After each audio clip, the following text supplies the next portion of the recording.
standing in one of the more humble squares here in Savannah, Georgia. It's a favorite for picnics and weddings. But underneath the obvious charm of this manicured garden is something that even the locals don't know. Hi, I'm Darin Farr, and this is Whitfield Square.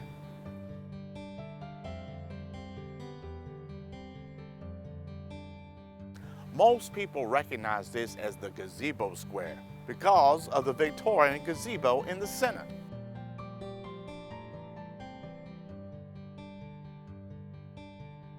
Whitfield Square is named for the Anglican minister Reverend George Whitfield. Whitfield was an English colonist that came to the New World in the 1730s. He is most famous locally for the founding of the Bethesda Orphanage near Skidaway Island. His sermons were revered by Benjamin Franklin, who often published them in print. And he was a colleague of John Wesley, the founder of Methodism. George Whitfield was so esteemed by the people of Savannah that some 50 years after his death, they would dedicate this square to his memory. This is one of the last squares to be developed before the city abandoned the plan to lay out the city in squares. It really is a charming place. It was designed in 1851, and the architecture here reflects the Victorian ideal of a seaside village. The buildings here are treasured by locals and visitors alike.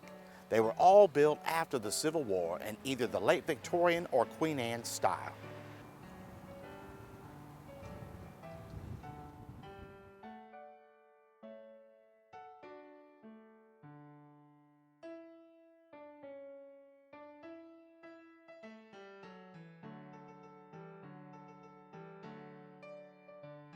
The gazebo actually appeared here in the 1970s.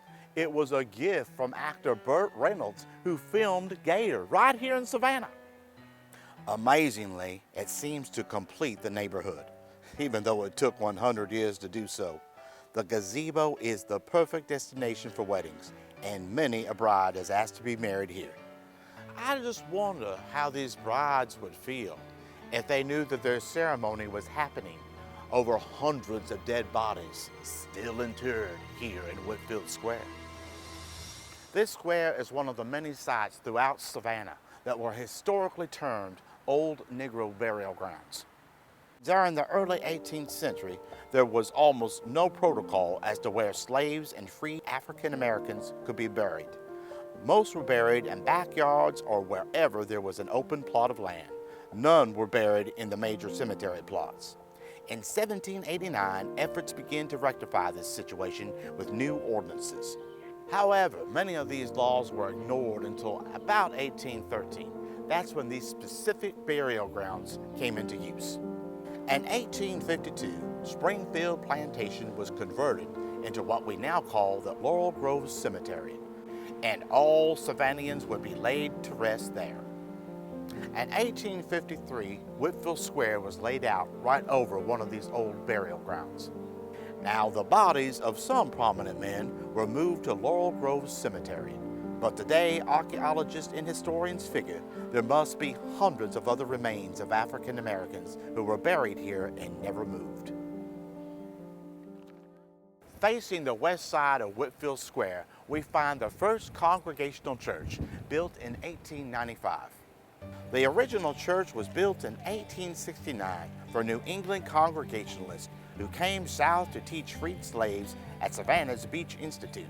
It is regarded by architects as one of the most charming, small ecclesiastical buildings of old Savannah.